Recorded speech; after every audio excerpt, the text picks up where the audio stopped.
ইমানদার মুসলমান যুবক, তোমার পা দুইটা গায়ে দাও রে যুবক। আমি আমির হোসেন রায়পুরি একটু সময় যদি পাইতাম, রাস্তাঘাটে দোকানপাটে চা হোস্টেলে যতগুলো মানুষ দাঁড়িয়ে আছে আমি প্রত্যেকের হাত ধরতাম, প্রত্যেকটা যুবকের পা ধরতাম। বাবা আজকে অন্তত পক্ষে রাস্তাঘাটে দোকানপাটে চা হোস্টেলে দাঁড়াইয়া তুমি সময় নষ্ট করবা না, কারণ চা হোস্টেলে দাঁড়াইয়া থাকলে যারা পরিমাণ সওয়াব তোমার আমলনামায় ফেরেশতারা লিখবেন না। দোকানপাটে বৈশা সময় নষ্ট করলে যারা পরিমাণ আমলনামার ভিতরে কোনো নেক লিখবেন না। ইমানদার মুসলমান বাবা, মানুষ যখন অসুস্থ হয়ে যায় তাকে সুস্থ করার জন্য যে কোনো একটা হাসপাতালে ভর্তি করানো হয়। যে কোনো সমস্যা হইলে আমি রায়পুরে যদি এই মুহূর্তে কোনো সমস্যা হয়ে যায়, আপনারা আমাকে ধরে ধরে যে কোনো একটা হাসপাতালের ভিতরে ভর্তি করে দিবেন। ডাক্তার আমার রোগ দেখে দেখে চিকিৎসা করবে। যদি আমার হায়াত থাকে আমি সুস্থ হইব, আর যদি আমার হায়াত না থাকে যে কোনো একটা উসিলা আমি দুনিয়ার জমিন থেকে বিদায় হয়ে যাব। আল্লাহর কসম করে বলি, ডাক্তার চিকিৎসা করলে যুবক, রোগী আস্তে আস্তে করে সুস্থ হয়। আমরা তো গুনার ভিতরে হাবুডুবু খেলতে খেলতে আমাদের বাম স্তনের 2 আঙ্গুল নিচের বাবা একটা আয়না আছে, গুস্তে টুকরা আছে রে বাবা। যে গুস্তের টুকরাকে, যে বাগানটাকে বলা হয় কালব। ইমানদার মুসলমান যুবক, এই দেহটা, এই রাজ্যটা তুমি যদি পবিত্র বানাইতে চাও, দোকানে বৈশা থাকলে পবিত্র হবে না। মানুষ অসুস্থ হইলে ডাক্তারের পরামর্শ নিলে যেমন মানুষ সুস্থ হয়ে যায়, কোন আল্লাহর বান্দা বান্দি যখন বাবা অপরাধের জগতে ঢুকে যায়, সেই যখন বুঝতে পারে আমি অপরাধ করেছি। আল্লাহর নবী বলে, কোন আলেম যদি তোমার সামনে পড়ে রে,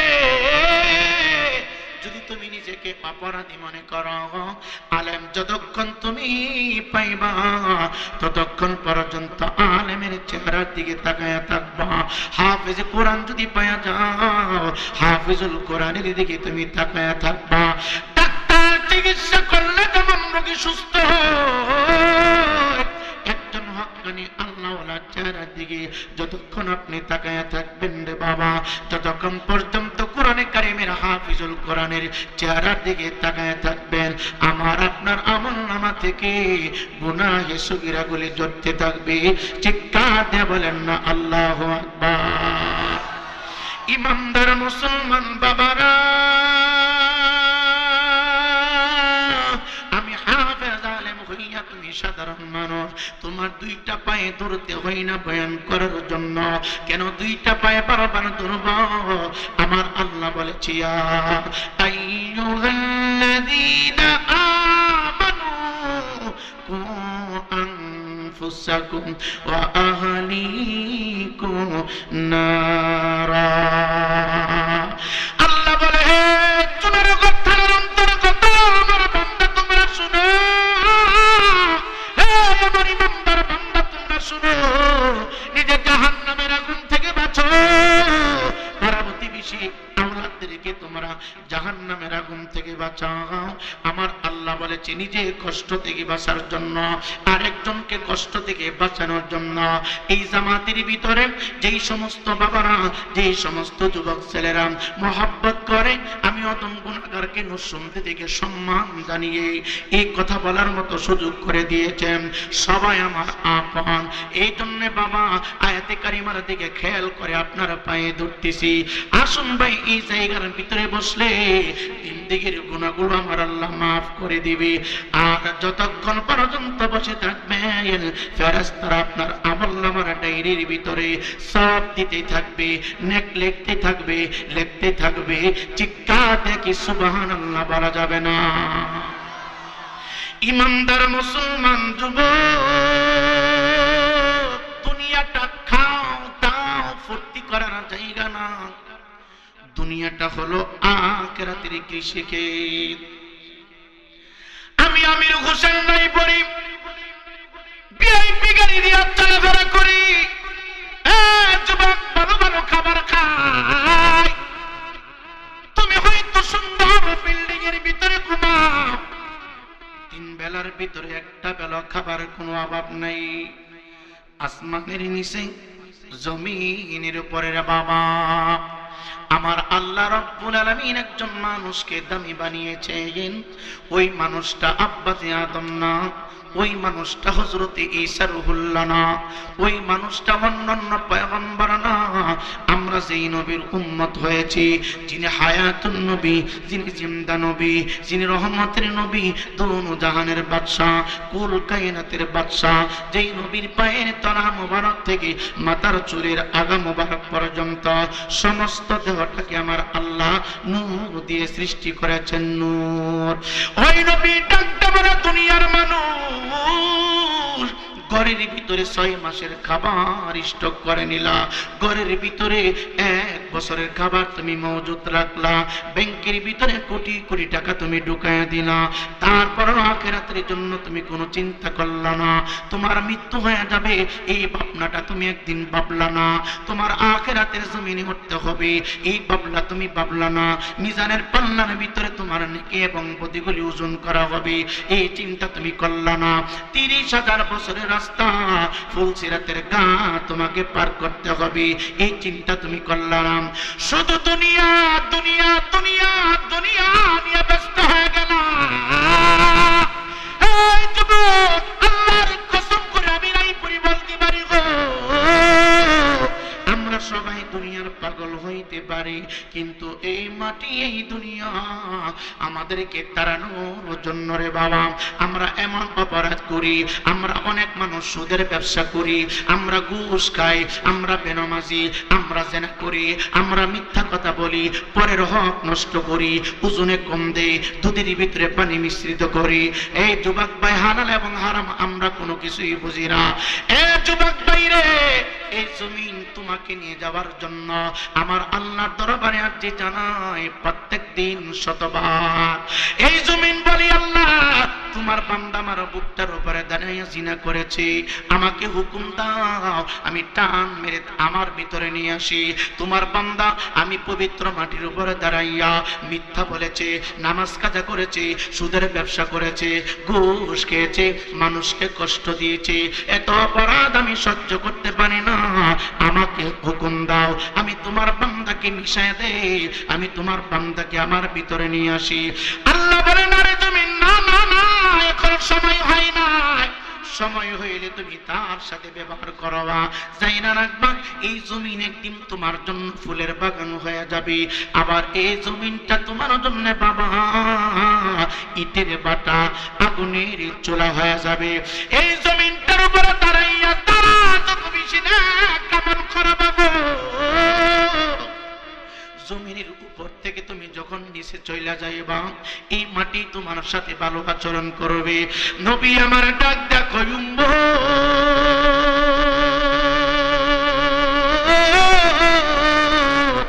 আমি নবী ৮০,০০০ আমের বাদশাহ, আমি নবী কুল কায়নাতের বাদশাহ, আমি নবীজির পেট মোবারকে খাবার নাই রে, খাবার নাই। নবী আমার ডাক দেবার 1 দিন না 2 দিন না 3 দিন ধরে 3 দিন প্লাস হয়ে গেল, আমার ঘরের চুলায় কোনো আগুন জ্বলে না।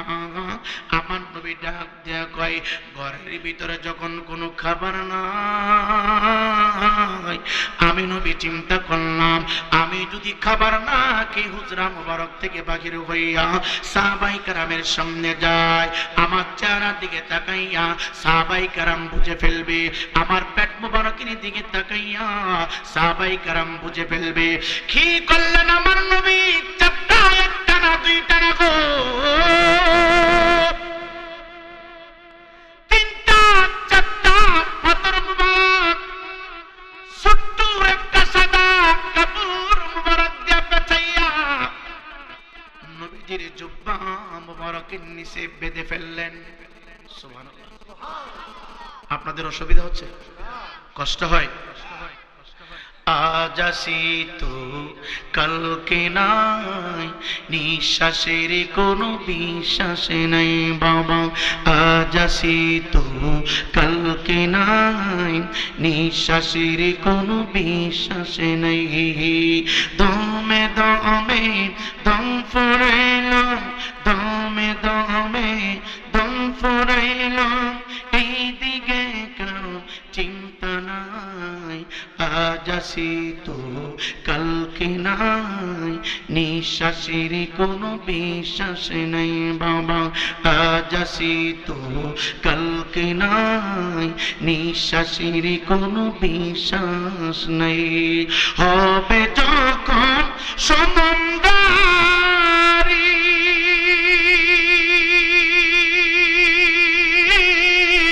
বন্ধ হবে দুনিয়াদারি।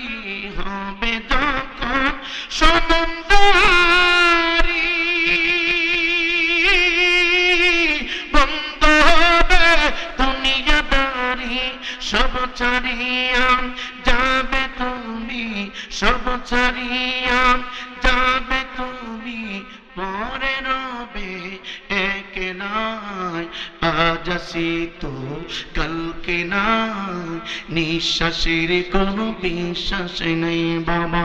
আজ আসি তো কালকে নাই, নিঃশ্বাসের কোনো বিশ্বাস নাই। নবী আমার ডাক ডাকাই দুনিয়ার মানুষ শোনো, আমি নবী ইচ্ছা করলে সকাল বেলার নাস্তা জান্নাত থেকে খাবার খাইতে পারতাম। আমি নবী ইচ্ছা করলে দুপুর বেলা জান্নাতি খাবার খাইতে পারতাম। আমি নবী যদি ইচ্ছা করতাম রাত্রে ডিনার আমি জান্নাত থেকে খাবার খাইতে পারতাম। আমি যদি ইচ্ছা করতাম রে গোটা আরব দেশের ভিতরে কোটি কোটি কোটি কোটি তলা বিল্ডিং আমি নবী বানাইতে পারতাম। আমি বিল্ডিং বানাই নাই, জান্নাত থেকে খাবার খাই নাই। এক বেলা খাবার খেয়েছি, দুই বেলা উপবাস থাকিয়া আমি 24টা ঘন্টা উম্মতি উম্মতি বলে কেঁদেছি। উম্মতের মায়ায় আমি কেঁদেছি, কারণ আমি দনিত হইতে আসি নাই, আমি রং তামাশা করার জন্য আসি নাই। আমি এসেছি মানুষকে পথ দেখানোর জন্য, আমি এসেছি মানুষকে সঠিক রাস্তা বোঝানোর জন্য, আমি এসেছি আল্লাহকে চিনানোর জন্য। নবী বলে আমি 3টা 4টা পাতার মুবারক সাথে একটা কাপড় দিয়া পেঁচাইয়া নবীজির জুব্বা মুবারকের নিচে পেট মুবারকের উপরে বেঁধে নিয়েছে। চিৎকার দিয়ে এখন আল্লাহু আকবার। এ যুবক ভাই, পেটে যদি ক্ষুধা লাগে কোনো কিছুই ভালো লাগে না। কাজ করতে যাইলে কাজে শান্তি পাওয়া যায় না, ইবাদত করতে গেলে ইবাদতে ভালো লাগে না, ব্যবসার ঘরের ভিতরে যখন মন জুগে না। আমার নবী ডাক দেয়া কয় দুনিয়ার মানুষ, আমার ঘরের ভিতরে আমার আপন মা নাই, 3 দিন প্লাস হয়ে গেল খাবার নাই, ক্ষুধার তাড়না সহ্য করতে পারলাম না। 3টা পাথর আমি আমার পেট মোবারকে চাপ দিয়ে বেঁধে নিয়েছি, তারপর ক্ষুধার যন্ত্রণা নিবারণ হয় না। আমি তৃষ্ণার্ত, আমি ক্ষুধার্ত। নবী ইচ্ছা করলে জান্নাত থেকে নহর খেতে পারেন। তারপর উম্মতি মুহাম্মদীকে শিক্ষা দেওয়ার জন্য উম্মে দুনিয়াটা খাবারের জায়গা না, উম্মে দুনিয়াটা বুক বিলাস করার জায়গা না, উম্মে দুনিয়াটা রং তামাশা করার জায়গা না। এই দুনিয়া হচ্ছে আর দুনিয়া মাজরাতুল আখিরা, এই দুনিয়াটা আখিরাতের সন্তের জায়গা। আমার আল্লাহ কয় আহসানু আমালা, পরীক্ষার জন্য বলে আমার আল্লাহ পাঠাইলেন। আমার নবী, আপনার নবী, হায়াতুন নবী, জিন্দা নবী, পেট মুবারকের উপরে পাথর মুবারক বাঁধিয়া তারপর ক্ষুধা নিবারণ হয় না। এখন চিন্তা করলেন আমি আমার নয়নের পুতুলি, কলিজার টুকরা, আদরের দুলালি, আমি আমার ফাতেমার বাড়িতে যাব এমন সময়ের ভিতরে, যে সময়টার ভিতরে হলো খাবারের সময়।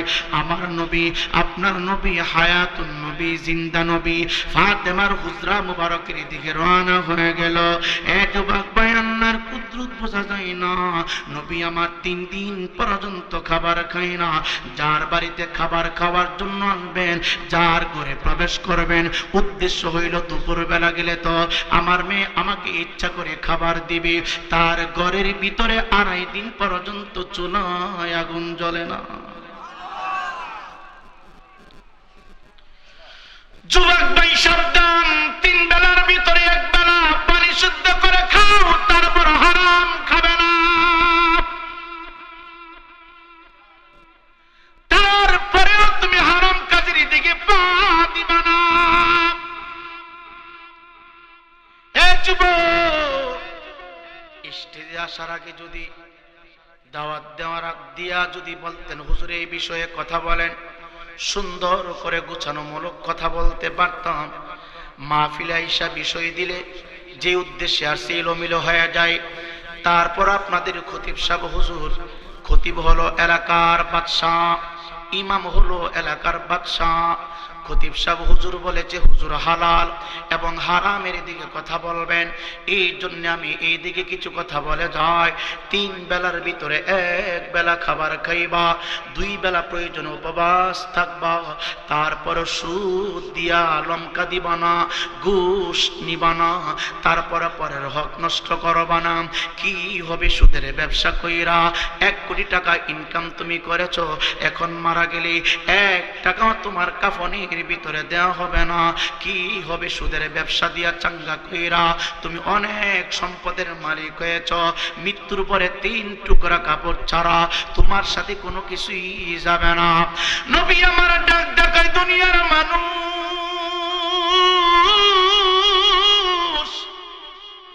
আমি আমার নুরানি কদম মুবারক দিয়া ফাতেমার বাড়ির দিকে হাঁটতে শুরু করলাম। 1 কদম, 2 কদম, 3 কদম, 4 কদম দিতে দিতে এক পর্যায়ে ফাতেমাতুজ জোহরা রাদিয়াল্লাহু তাআলা আনহা হুজরা মুবারকের সামনে হাজির হয়ে গেলাম। ইমামদার মুসলমান যুবক কেমনে বুঝাবো, কোন ভাষা দিয়ে বুঝাবো, কোন কথা বললে আপনার দিল নরম হবে, কোন ওয়াজ করলে আপনার দিল পরিবর্তন হবে, মেমোরি চেঞ্জ হয়ে যাবে, আখিরাতের জন্য পাগল পারা হয়ে যাইবেন, ওই জ্ঞান বুঝি এখন আমি অর্জন করতে পারে নাই। তারপর ধারাবাহিকভাবে কিছু কথা বলা যায়। নবী আমার ডাক না কয় আমি কদম মুবারক দিতে ফাতেমাতুজ জোহরা রাদিয়াল্লাহু তাআলা আনহার বাসভবনের সামনে হাজির হয়ে গেলাম। দরজা নক করা, দরজার কবাট খোলা না। আমি নবী রহমাতুল লিল আলামিন দরজার সামনে দাঁড়াইয়া ফাতেমাকে উদ্দেশ্য করে লম্বা সুরে সালাম দিয়ে দিলাম। চিৎকার দিয়ে বলেন সুবহানাল্লাহ, আরো জোরে বলেন। এখান থেকে একটা মাসআলা শিক্ষা নেবেন, কারো ঘরে যদি প্রবেশ করতে হয় আগে ডাক দিবেন না, তারে সালাম দিবেন। দরজার সামনে দাঁড়াইয়া লম্বা করে সালাম দিবেন। সালাম দিলে ঘরের মালিক বুঝতে পারবে কেউ না কেউ আমার বাড়ির গেটের সামনে দাঁড়িয়ে আছে। হুট করে কারো বাড়িতে ঢুকবেন না, হুট করে কারো ঘরে ঢুকবেন না, এটা বেয়াদবি। আর অনুমতি ছাড়া ঘরের ভিতরে ঢুকা এটা হলো শয়তানের কাজ, আর অনুমতি নিয়ে ঢুকা এটা হলো আমার নবী পাকের সুন্নাহ। ফাতেমাতুজ জোহরা ডাক দিয়া কই দুনিয়ার মানুষ, আমার আব্বা হুজুর রহমাতাল লিল আলামিন আমাকে সালাম দিল। কণ্ঠের আওয়াজ শুনিয়া আমি টের পাইয়া গেছি। কণ্ঠের আওয়াজ শুনিয়া আমি বুঝতে পারলাম আমার বাবা তৃষ্ণার্ত, আমার বাবা ক্ষুধার্ত, আমার ঘরের ভিতরে তো 2 দিন পর্যন্ত কোনো খাবার নাই। আমি আমার আব্বার সামনে কি করব? আমি আমার আব্বা হুজুরকে কি খাওয়াবো? ইয়া রাসূলুল্লাহ, ইয়া হাবিবাল্লাহ, নবী গো, নবী গো, আপনি দুরুদানের বর্ষা পেট মুবারকে পাথর বাঁধলেন কেন? ইয়া রাসূলুল্লাহ, আপনি দুরুদানের বর্ষা 3 দিন পর্যন্ত বাবাস কেন? নবী আমার ডাক ডাক, এটা আমার উম্মতের জন্য শিক্ষা। পেটে খাবার না থাকলেও চুরি করা যাবে না, পেটে খাবার না থাকলেও সন্ত্রাস করা যাবে না, পেটে খাবার না থাকলেও হারাম খাওয়া যাবে না, পেটে খাবার না থাকলেও কাউকে কষ্ট দিয়া চিন্তাই বাজি করিয়া টেন্ডার বাজি করিয়া পকেটের ভিতরে টাকা ঢুকানো যাবে না। এটা হলো উম্মতি মুহাম্মদের জন্য আমার নবী শিক্ষা দিয়ে গেছেন। খাতুন জান্নাত ফাতেমাতুজ জোহরা রাদিয়াল্লাহু তাআলা আনহা হুজরা মুবারকের চৌকাট মুবারক খুলে ফেললেন, খুলিয়া নবীর চেহারা মুবারকের দিকে তাকালেন, তাকাইয়া দেখে আমার নবীর চেহারা মুবারক শুকনা, আমার নবীর চেহারা মুবারক শুকায় আছে। আমার নবী ফাতেমাতুজ জোহরার চেহারার দিকে তাকাইয়া অন্য কোনো কথা বললেন না, জিজ্ঞাসা করলেন না ঘরের ভিতরে খাবার আছে কিনা, না ঘরের ভিতরে খাবার নাই এই কথা জিজ্ঞাসা করলেন না। আমার নবী চেহারা দেখা বুঝতে পারলেন আমি যেমন ক্ষুধার্ত, আমি যেমন তৃষ্ণার্ত, আমি যেমন উপবাস, আমার নয়নের পুতলি কুলিদার টুকরা ফাতেমা মনে হয় তৃষ্ণার্ত ক্ষুধার্ত। আমার নবী অন্য কোনো কথা বললেন না। আমার নবী আম্মাদান ফাতেমাতুজ জোহরা রাদিয়াল্লাহু তাআলা আনহাকে সর্বপ্রথম একটা প্রশ্ন করলেন, মা তুমি আমার নয়নের পুতুলি, মা তুমি আমার দেহের একটা অংশ, তুমি আমার কলিজার টুকরা, মা আমি জানতে চাই তুমি কি আখিরাত চাও না দুনিয়া চাও? যেই মাত্র এই কথা বলল ফাতেমা বুঝতে পারছে আমার ঘরে যে খাবার নাই, আমার আব্বা হুজুর জানে ফেলেছে, যদি জানতো খাবার আছে এই কথা বইলা আমার আব্বা আমারে প্রশ্ন করতেন না। খাতুন জান্নাত ডাক দেখো ইয়া রাসূলুল্লাহ ইয়া হাবিবাল্লাহ, দুনিয়াটা কয়দিন, আজকে আছে আমি কালকে নাও থাকতে পারি, এই দুনিয়া জিন্দেগি শুরু হয়েছে রে যুবক, হঠাৎ একদিন থেমে যাবে কিন্তু আরেকটা জিন্দেগি শুরু হবে, ওই জিন্দেগির কোনো শেষ নাই রে বাবা, ওই দুনিয়ার কোনো শেষ হবে না। দুনিয়ার জিন্দেগি শুরু আছে শেষ হয়ে যাবে, কিন্তু কবরের জিন্দেগি শুরু আছে আর কোনোদিন শেষ হবে না। খাতুন জান্নাত ফাতেমাতুজ জোহরা ডাক দেখো ইয়া রাসূলুল্লাহ ইয়া হাবিবাল্লাহ, নবী গো আমি ক্ষণস্থায়ী জিন্দেগির বুক বিনা চাই না, আমি আনন্দ উল্লাস চাই না, আমি স্থায়ী দেশের বাসিন্দা হতে চাই, আমি আখিরাতের বুক বিলাস চাই, আমি দুনিয়া চাই না, আমি আখিরাত চাই। তখনই আমার আল্লাহ জিবরাইলকে পাঠায় দিলেন, জিবরাইল যা আমার ফাতেমার জন্য আমি বাজেট করে দিয়েছি, যা জিবরাইল যা আমার হাবিবুল্লাহকে গিয়া বল আমার ফাতেমাকে যেন কথা বইলা খুশি করে দে। কি খুশি করবে? নবী মুস্তাফা বলে, ফাতেমা দুনিয়া চাও নাকি আখিরাত চাও? তুমি কি দুনিয়ার শান্তি চাও নাকি আখিরাতে শান্তি চাও? দুনিয়ার বুক বিলাস চাও নাকি জান্নাতের বুক বিলাস চাও? ফাতেমা ডাক দেখ, আমি দুনিয়া চাই না, আমি আখিরাত চাই, আমি দুনিয়ার বুক বিলাস চাই না, বাবার উম্মত উম্মিতার খাদিম হতে চাই। সাথে সাথে আমার নবী ডাক দিয়া কয়, ফাতেমা তুমি সাইয়্যিদাতুন নিসা আলিল জান্নাহ, চিৎকার দেখুন আল্লাহু আকবার। একটু আওয়াজে বলেন না ইয়া রাসূলুল্লাহ। এ যুবক কেমনে তোমারে বুঝাবো, কোন ভাষা দিয়ে বুঝাবো? নবী সাথে সাথে বললেন, তুমি যদি আখিরাত চাও আমি রহমাতাল লিল আলামিন ঘোষণা দিলাম, তুমি সাইয়্যিদাতুন নিসা আলিল জান্নাহ। এই আওয়াজ শোনার পরে, এই বাজেট শোনার পরে নবীজির কলিজার টুকরা নয়নের পুতলি আম্মাদান ফাতেমাতুজ জোহরা রাদিয়াল্লাহু তাআলা আনহা মুস্কি একটা হাসি মারলেন। কথা বুঝেননি? অসুবিধা হচ্ছে? ইমানদার মুসলমান, ঘরের ভিতরে 2.5 দিন হয়ে গেল, চুলায় আগুন জ্বালা পাতিলে খাবার নাই। নবী 3 দিন পর্যন্ত কোনো খাবার খাই না। মাওলা হাসান উপবাস, মাওলা হুসাইন উপবাস, মাওলা আলী উপবাস, খাতুনে জান্নাত ফাতেমা উপবাস। যখন শুনলেন সাইয়্যিদাতুন নিসা আহলিল জান্নাহ, উনি হাসর ময়দানে সমস্ত বেহেশতি রূপসী যুবতী নারী সমাজের সর্দার বলে আমার নবী ঘোষণা দিয়ে দিলেন। এই আওয়াজ পাইয়া ফাতেমা বড় খুশি, ফাতেমা বড় আনন্দিত। নবী আমার ডাক ডাক কই, ফাতেমা এখন তো তোমার মনের ভিতরে কোনো কষ্ট নাই। ফাতেমা ডাক ডাক কই, ইয়া রাসূলুল্লাহ, মুনিবের কসম করে বলি আমার অন্তরে যারা পরিমাণ কোনো কষ্ট নাই। যদি কষ্ট না থাকে ফাতেমা, তুমি বলো আমার মাওলা হাসান কোথায়, তুমি বলো আমার মাওলা হুসাইন কোথায়।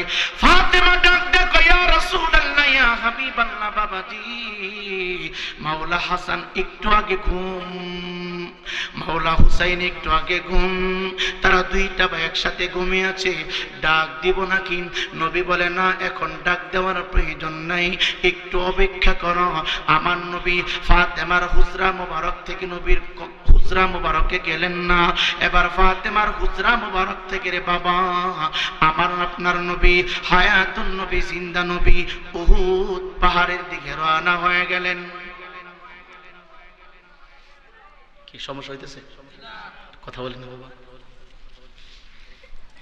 আমি তো ওয়াজ শোনানোর জন্য, দেখছেন না, জিকিরও করি নাই, দুরুদও পড়ি নাই, খুতবা পড়ছি না, কিন্তু কথা কন না। আমরা বক্তারা ফাঁকিবাজ। কি কথা কন না? খিবাজ, জোরে কোন খিবাজ? ফাঁকিবাজ। কেমনে ফাঁকিবাজি করি এটা লাস্টে হয়ে যাবো। জোরে কোন আমিন। আপনাদের অসুবিধা হচ্ছে? এখানে আমার দাওয়াত দিচ্ছেন কেন? কিছু বলার জন্য, কথা কোন ঠিক না? ভালো মন্দ বোঝার জন্য, কথা কোন। আল্লাহর কসম, ওয়াজ দিয়া মানুষ হেদায়েত হয় না। হেদায়েত করার মালিক কে? জোরে কোন। ওয়াজ দিয়া যদি হেদায়েত হইতো, সবচেয়ে আগে হেদায়েত পাইতো এই যে ক্যামেরা যারা চালা তারা, কথা কোন না। ওয়াজ দিয়া যদি হেদায়েত হইতো, যারা মাইক চালা তারা আগে হেদায়েত হইতো, কারণ তারার মতো ওয়াজ পৃথিবীতে আর কেউ শুনে না, কথা কোন না। আপনাদের মিস আছে, এই ক্যামেরা বাইনদের কোন মিস আছে নি? এই মাইক যারা চালা তাদের মিস আছে? হেদায়েত করার মালিক কে? আমাদের দায়িত্ব কি? বলবেন হুজুর এটা আবার কি কইলেন? হেদায়েত হইনে তাইলে আসলেন কি লাগে? আমাদের দায়িত্ব হলো বাল্লিগু আন্নি ওয়ালাউ আয়াত। আমাদের দায়িত্ব হলো আমার নবীজির পবিত্র কথা আমরা যতটুকু শিখেছি, যতটুকু শুনেছি, চোখ দিয়া পড়েছে, এই এতটুকুর ভিতর থেকে সামান্য সামান্য পৌঁছায় দেওয়া। চিল্লা কোন আল্লাহু আকবার। সকলে একটু দরুদ শরীফ পড়েন। আল্লাহুম্মা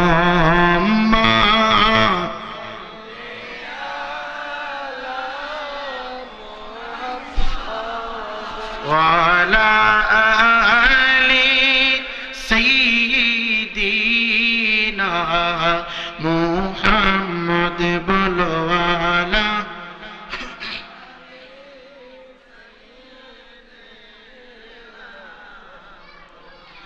কান্দায়ো না, কান্দায়ো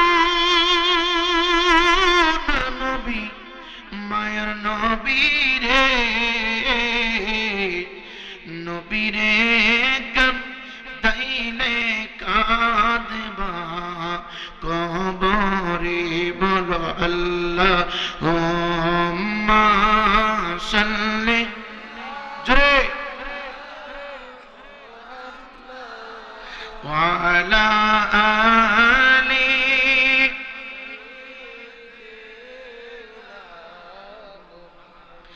ইমানদার মুসলমান যুবক বারবার তোমার দুইটা পায়ে ধরতেছি যুবক, শুধু সুর শুনলে চলবে না। আমি আপনাকে কি বোঝাইতে চাচ্ছি, কোন বিষয়টা বোঝানোর জন্য চেষ্টা করতেছি, কোন দিকে নিয়ে যাওয়ার জন্য চেষ্টা করতেছি। আমি কোনো বাবার গান গাইতে পছন্দ করে না, আমি আওলা জাওলা কথা বলতে পছন্দ করি না। এ যুবক ভাই, আমি জানি এই জবানের মালিক কোনো বাবা না, এই দেহের মালিক কোনো বাবা না, এই হাতের মালিক কোনো বাবা না। এই জবান আমার আল্লাহ আমারে দান করেছেন। আমার আল্লাহ 24টা ঘন্টা অক্সিজেন দিয়ে চালাইতেছে। জিকির যদি করতে হয় আল্লাহর জিকির করতে হবে, সেজদা যদি দিতে হয় এক আল্লাহকে সেজদা দিতে হবে। যুবক ভাই, যদি চাইতে হয় আল্লাহর কাছে চাইতে হবে। আওয়াজ দিয়ে বলেন ঠিক না বেটি? ইমানদার মুসলমান যুবক, এই জন্য তোমার আল্লাহ কয় কুল ইন্না সালাতি ওয়া নুসুকি ওয়া মাহইয়ায়া ওয়া মামাতি লিল্লাহি রাব্বিল আলামিন।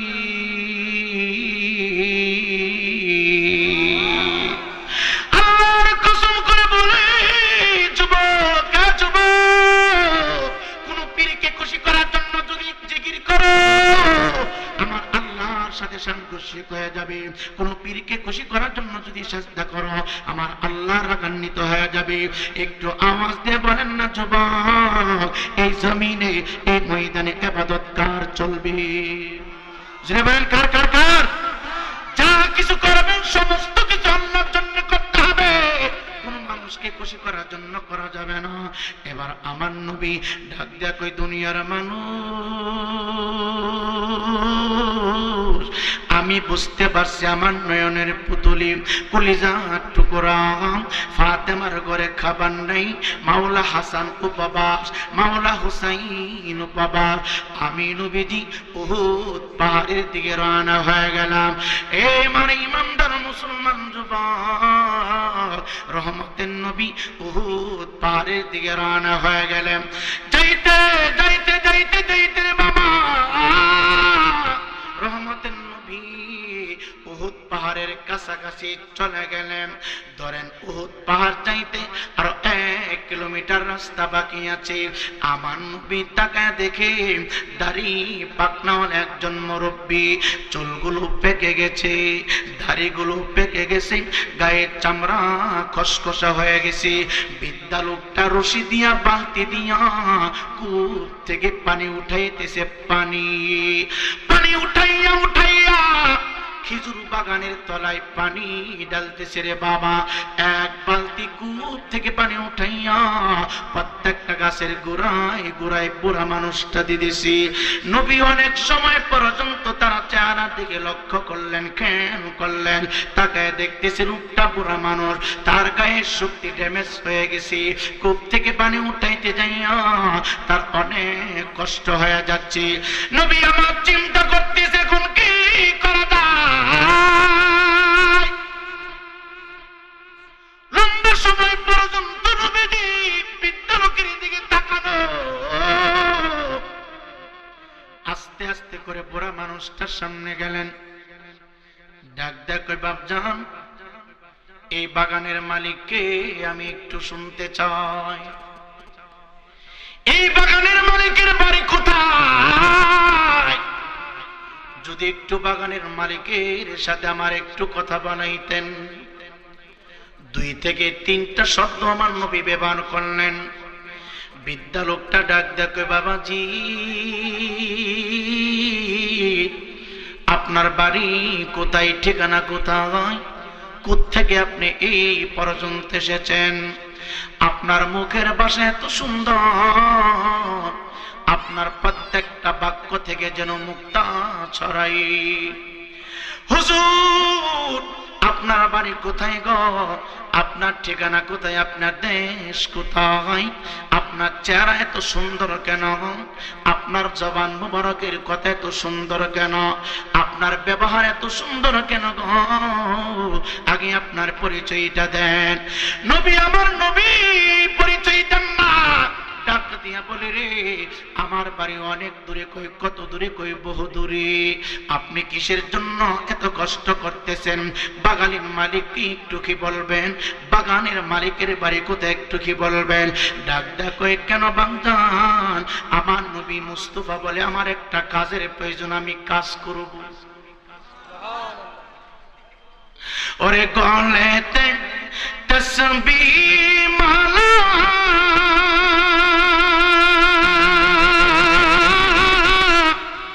কে যায় রে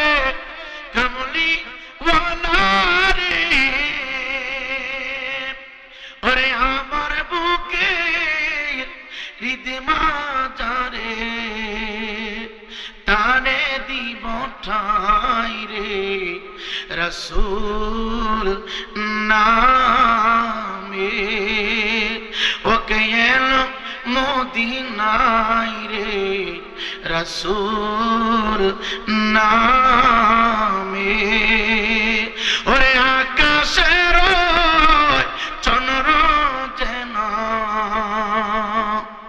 মক্কার ধরে রাসূল নামে নবী রহমাতুল লিল আলামিন পুরো লোক চিনে না তারা না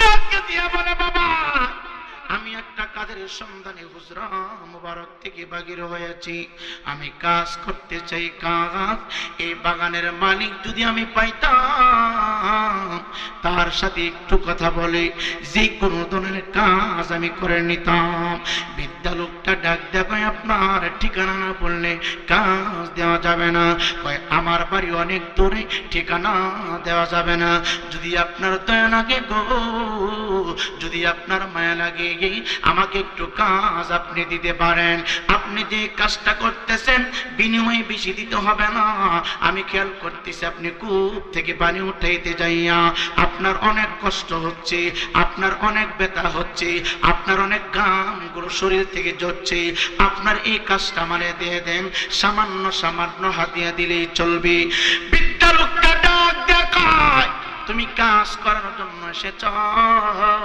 কিন্তু তোমার হাত দেখে আমার মনে হয় না এই হাত দিয়ে তুমি অন্য কোনো কাজ করতে পারবা তোমার চেহারা মোবারক দেখে মনে হয় না তুমি কাজ করতে পারবা নবী রহমাতুল লিল আলামিন ডাক দিয়া কই না না না না আমাকে আপনি আপনার কাজটা দিয়ে দেন আমি কূপ থেকে পানি উঠাইয়া উঠাইয়া আপনার বাগানের খেজুর গাছের তলায় পানি ঢালবো এই চাকরিটা আমাকে আপাতত দিয়ে দেন এ যুবক ভাই এখান থেকে একটা শিক্ষা নাও রে যুবক পড়াশোনা করে অসুবিধা নাই চাকরি হয় না প্রয়োজনে তুমি খাবারের উদ্দেশ্যে রিজিকের সন্ধানে তুমি সিএনজি চালাও অটো চালাও অসুবিধা নাই তারপর টেন্ডারবাজি করা যাবে না চুরি করা যাবে না চিন্তাই করা যাবে না ডাকাতি করা যাবে না অন্যের হক নষ্ট করা যাবে না নবী মুস্তাফা দরুদারের বাদশা একটু বাড়িতে যাইয়া চিন্তা করবেন গো নবী তুই ইচ্ছা করলে রে বাবা জান্নাত থেকে খাবার আনতে পারি নবী ইচ্ছা করলে জান্নাতি পোশাক মুবারক পরিধান করতে পারি নবী ইচ্ছা করলে বাবা নবী 24টা ঘন্টা জান্নাতি সবকিছু ব্যবহার করতে পারে তারপর নবী কাজ করার জন্য বাগানে গেল বিদ্যা লোকটা ডাক দেয়া কই ঠিক আছে তুমি যদি সঠিকভাবে কাজ করতে পারো তুমি যদি সময়টাকে গুরুত্ব দাও যত বালতি পানি উঠাইবা প্রত্যেকটা বালতি পানি উঠানোর বিনিময়ে আমি বিদ্যা বাগানের মালিক তোমার 5টা করে গাছ পাকনা খুরমা দিব রহমতের নবী রাজি হয়ে গেলেন কারণ 3 দিন পর্যন্ত আমার নবী উপবাস ফাতেমার ঘরের ভিতরে আড়াই দিন হলো খাবার নাই নবী উপবাস এই টেনশন করেন না মাওলা হাসান খাবার খায় না মাওলা হুসাইন খাবার খায় না ইহুদির প্রস্তাবে রহমাতুল লিল আলামিন রাজি হয়ে গেল রে ডাক দেয়া বলে তুমি যত বালতি পানি উঠাইতে পারবা প্রত্যেকটা বালতি উঠানোর পরিশ্রম বিনিময় আমি গাছ পাকনা বড় বড় 5টা করে খুরমা দিব যত বালতি পানি উঠাইবা প্রত্যেক বালতির বিনিময়ে 5টা করে খুরমা পাইবা নবী আমার প্রস্তুতি গ্রহণ করলেন রে বাবা আমার নবীর সাথে 11 বছরের একজন নওজোয়ান আনাস ইবনে মালিক রাদিয়াল্লাহু তাআলা ডাক দেয়া কই দুনিয়ার মানুষ আমি আমার নবীর চেহারা মুবারকের দিকে তাকায় রইলাম। একবার নবীর চেহারা মুবারকের দিকে তাকায়, নবী দোজানের বাদশাহ, নবী আল্লাহ পাকের হাবিব, এই পরিচয় আমার নবী গোপন করে নিলেন। গোপন করিয়া কাজের ভিতরে আমার নবী ঢুকে গেলেন পানি উঠানোর জন্য। রে বাবা, রশিটা বিসমিল্লাহ বলে রশির আগায় ধরলেন, রশির মধ্যে ধরে বালতিটা কূপের নিচে আস্তে আস্তে করে আমার নবী ছাড়তে শুরু করলেন। আরব জাহানে যারা থাকেন, এখন অনেক জায়গার ভিতরে বাবা কূপ থেকে পানি উঠাইতে যাই অনেক কষ্ট লাগে রে বাবা। এখন তো অনেক জায়গার ভিতরে সাপ্লাইয়ের ব্যবস্থা হয়ে গেছে, মোটর সিস্টেম হয়ে গেছে, পাশে চরকা লাগানো হয়েছে, ঘুরাইয়া ঘুরাই এইভাবে কূপ থেকে পানি উঠাই। কিন্তু তৎকালীন যুগের বাবা চরকা ছিল না, মোটর ছিল না, রশি দিয়া টেনে টেনে টেনে টেনে কূপের নিচ থেকে পানি উঠাইতো। পানি উঠাইয়া মানুষ খাবার খাইতো, পানি উঠাইয়া মানুষ উযু করত, যার যতটুকু প্রয়োজন টাইনা টাইনা কূপের নিচ থেকে পানি উঠাইতো। নবী আমার বিসমিল্লাহ বলে কূপের নিচে রশিটা ছেড়ে দিল। অনেক নিচে পানি, যেই মাত্র আমার নবী রশি ধরে টান দিতে শুরু করলো, নবীজির হাত মুবারক কাঁপে, নবীজির পুরা বডি মুবারক কাঁপে। এক বালতি আমার নবী পানি উঠালেন, 2 বালতি পানি উঠালেন, 3 বালতি পানি উঠালেন। 3 বালতি উঠানোর পরে বাবা ইহুদি তাকায় দেখে আমার নবী হাঁপায়া গেছে। আমার নবী যে পানি মুবারক বালতি দিয়ে উঠাইতেছে, আমার নবীর অনেক কষ্ট হচ্ছে, আমার নবীর অনেক সমস্যা হচ্ছে। ইহুদি ডাক দিয়া কয়, বাবা গো, তুমি কূপ থেকে পানি উঠাইতেছো, তোমার বুঝি অনেক কষ্ট হচ্ছে, তোমার পুরোটা শরীর মুবারক দিয়ে ঘেমে গেছে, তোমার কপাল মুবারক দিয়ে ঘেমে গেছে। ইহুদি একবার বালতির পানির দিকে তাকাই রে, আর একবার নবীর কপাল মুবারকের গাম মুবারকের দিকে তাকায়। যুবক ভাই, সুন্দর মানুষ যখন ঘেমে যায়, দেখবেন গামের ফুটার ভিতরে যখন বাতির প্রকাশ পড়ে, সূর্যের আলো যখন লেগে যায়, এই গামগুলো চিক চিক চিক চিক করে আইনার মতো। ইহুদি ডাক দেয়া কয়, কে গো তুমি? তোমার কপালটা ঘেমে গেছে, প্রত্যেকটা গামের ফুটা থেকে যেন মুক্তা সরাচ্ছে, আর তুমি ভাবতেছো তোমার শরীরটা ঘেমে গেছে, আর আমি দেখতেছি তোমার কপাল মুবারকের উপরে আমার আল্লাহর নক্ষত্র উদিত হয়েছে। ইমানদার মুসলমান যুবক, 3 বালতি আমার নবী পানি মুবারক উঠালেন গো। চতুর্থ বালতি পানি উঠানোর মতো শক্তি আমার নবীর গায়ে নাই। ও দক্ষিণ 6 মুন্সিবাড়ির যুবক, প্রয়োজনে রাস্তার সুইপার হইবা, প্রয়োজনে তুমি সামান্য কাজ করবা, প্রয়োজনে আরেকজনের হেল্পার সাজবা, তারপরে গভীর রজনীতে রাস্তায় দাঁড়াইয়া পিস্তল ঠেকাই অন্যের সম্পদ নষ্ট করবা না। মনে রাখবে, একটা হচ্ছে হকুল্লাহ, আরেকটা হচ্ছে হকুল ইবাদ। একটা আল্লাহর হক, আরেকটা বান্দার হক। নামাজ পড়লে আল্লাহ তোমাকে ক্ষমা করে দিবে, রোজা রাখতে পারলে আল্লাহ ক্ষমা করে দিবে, হজ করতে পারো নাই ক্ষমা করে দিবে, মাহফিলে আসতে পারো নাই আল্লাহ ক্ষমা করে দিবে, মাহফিল সাজাইতে পারো নাই ক্ষমা করে দিবে।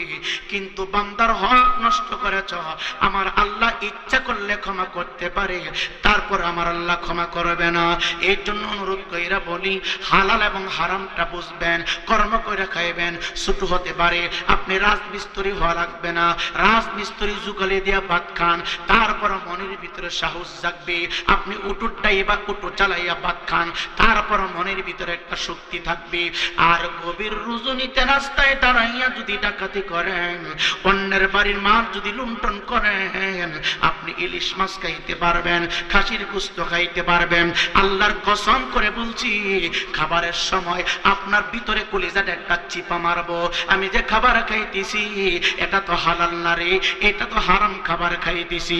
ইমানদার মুসলমান যুবকের জন্য বলি, অন্যের হক নষ্ট করবে না,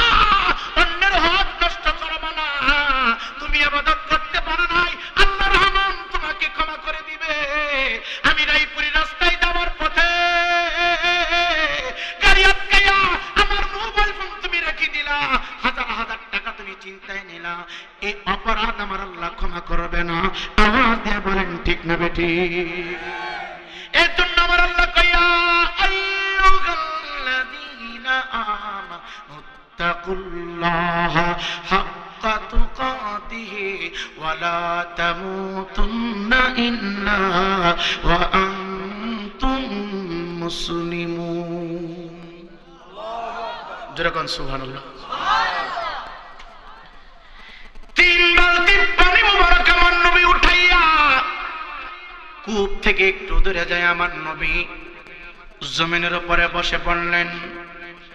নবীজির সমস্ত শরীর মুবারকটা ঘেমে গেছে, চেহারা মুবারক ভিজে গেছে, কপাল মুবারক ঘেমে গেছে, ফুটা ফুটা গা মুবারক গুলো নবীর চেহারা মুবারক থেকে বাহির হচ্ছে।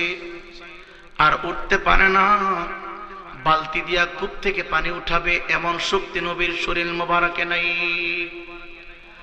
আনাস ইবনে মালিক ডাক ডাক কই, নবী গো, নবী গো, বুড়া লোক যদিও না চিনা আমি তো আপনাকে চিনি। রশির নিচের দিকে ছাড়তে হয় না, পানিকে ডাক দিলে তো পানি উপরে চলে আসে। নবী আমার ডাক ডাক, এখন যদি আমি সহজ ভাবে কূপ থেকে পানি উঠায় নে, আমার উম্মত কষ্ট করবে না, আমার উম্মত পরিশ্রম বুঝবে না। এর জন্য আমি পরিশ্রম করে করে আমি তো আমার উম্মতের শিক্ষক, আমার উম্মতকে আমি বুঝাইতে যাই, আমি আমার উম্মতকে জানাই দিতে চাই। ইমানদার মুসলমান বাবারা, ইহুদি আমার নবীর চেহারা মুবারকের দিকে তাকাইলো, তাকাইয়া দেখে আমার নবী ক্লান্ত অবস্থায় বসে আছি। ইহুদির অন্তরে মায়া লাইগা গেছে রে, ইহুদির অন্তরে দয়া লাইগা গেছে।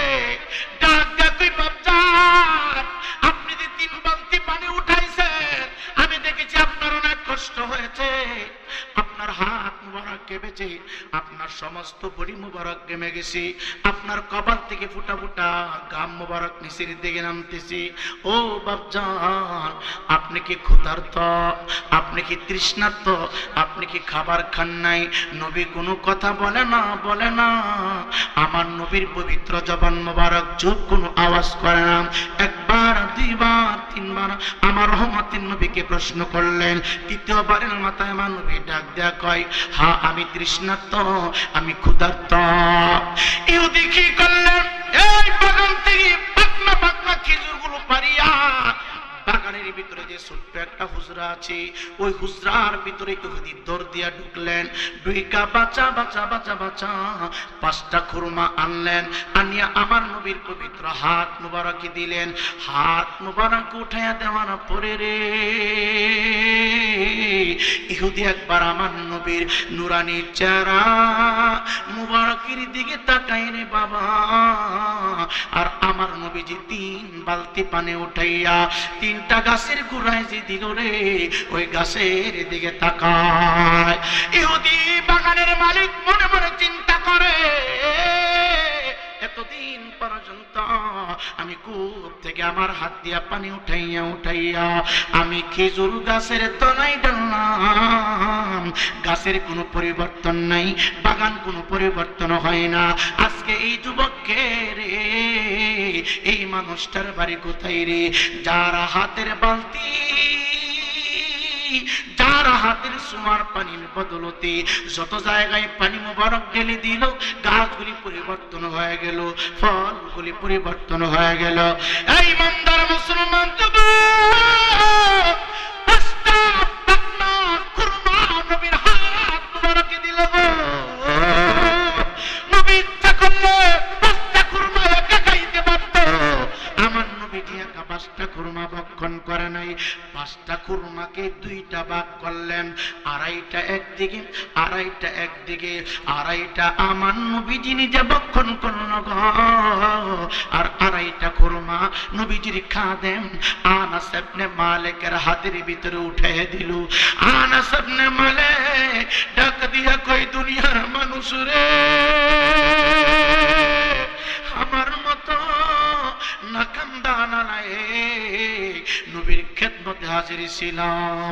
আমি নবীর জিন্দেগির ভিতরে দেখেছি আমার নবীর মতো ইনসাফওয়ালা মানুষ আমি আমার জিন্দেগির ভিতরে পাই নাই। আমার নবীর সবচাইতে বড় ইনসাফপূর্ণ নবী গো, আমার নবী দয়ার নবী গো,